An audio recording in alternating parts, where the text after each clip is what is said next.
Bom, pessoal, prosseguindo aqui nessa aula sobre os oicos, é importante a gente perceber como dos oicos começam a surgirem as cidades-estados. Vejam só, primeiramente é preciso que vocês tenham noção que toda a produção dos oicos era voltada para a subsistência. Ou seja, tudo que ali era produzido, que era um oico, era uma base familiar, era uma família extensa, como eu já disse a vocês, pai, tio, sobrinho, mãe, primo, a família toda, avó, neto. Então, todos ficavam ali. Naquele agrupamento, dali se produzia o seu alimento, né? Obviamente, eles criavam animais, produziam alimentos. E tudo que era produzido era para a subsistência, ou seja, era para eles sobreviverem, né? Então, se eu estou plantando uma roça para a subsistência desse oico, dessa grande família, né? E bem como tudo aquilo que era produzido como animais, né? Animais domésticos, animais que seriam utilizados inclusive como fonte alimentícia. E é preciso se destacar, professora, então, tudo que se produzia, eles comiam, tudo que se produzia, eles necessitavam. Será que não sobrava nada, não?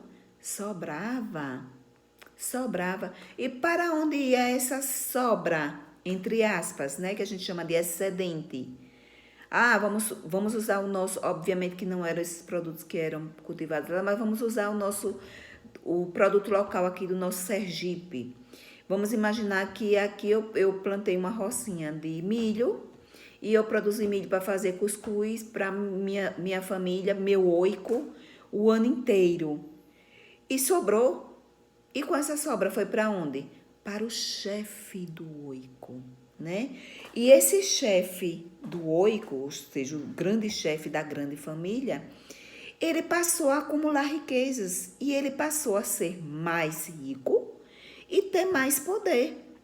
Quando esse chefe do oico passa a ser mais rico e ter mais poderes, ele aí começa a dominar os demais e vários outros grupos, como os guerreiros, a gente chama de assembleia de guerreiros, que vinham de outros oicos, passaram a lhe auxiliar na administração.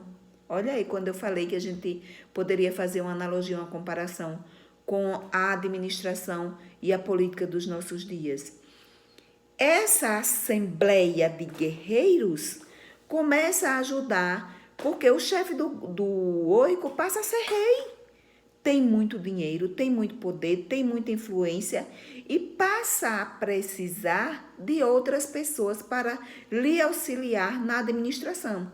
Como hoje, por exemplo, um prefeito ele necessita de um secretário de saúde, de um secretário de educação e etc e tal, de todo um aparato administrativo, bem como um governador de estado, um presidente da república necessita dos seus ministros de estado para lhe ajudar do ponto de vista administrativo. Bem assim, eram os chefes dos oicos, né, que eles necessitavam.